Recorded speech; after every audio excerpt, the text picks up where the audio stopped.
everything along with every single soul. The ever-living, the master, the only one who is in control. Unlike his creation, beyond our imagination. And no, he's not a man, nor does he have any partners in association.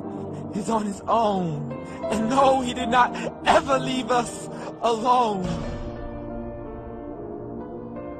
Just like every manufacturer, he left us with an instruction manual. The Quran and Islam, and I'm sorry to jump to conclusions, but it's the only one possible.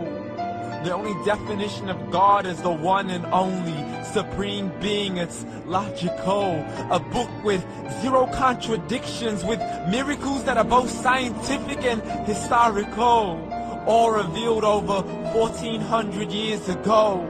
Like the detailed description of the human embryo. The descriptions of the human embryo in the Quran cannot be based on scientific knowledge in the 7th century. To the mountains as pegs holding firm the earth below, and the two seas that don't mix in a complete separate flow. To the planets in orbit, alternating night and day as they stay in flow.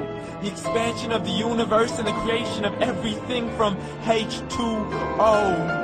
To the stories of the past and the preservation of Pharaoh. To identifying the lowest point in the land where Persia defeated Rome. The gushing fluid that created man in the glands between the ribs and the backbone. And not a word has changed, it's still the same. So please explain how all this was known over 1400 years ago. To a man who couldn't read or write, as he would recite whatever the angels spoke. And if you still don't believe, please try to come up with something that's even close. But you can't, so we took God as a mockery and his messengers as a joke. Muhammad could not read or write. How somebody who can't read or write will start a religion?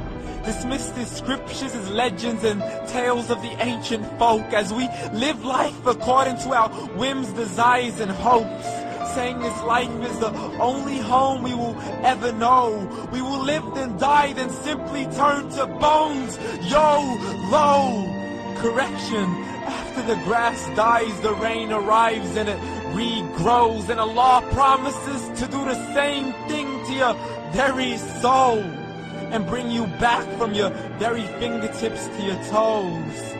As the all-seeing supreme being watches us so close, and we are surely being tested in our wealth, our health, and our self, and everything that we've been blessed with.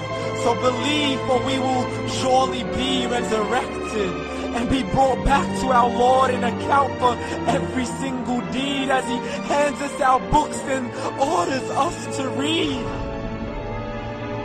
From the bad to the good and everything in between.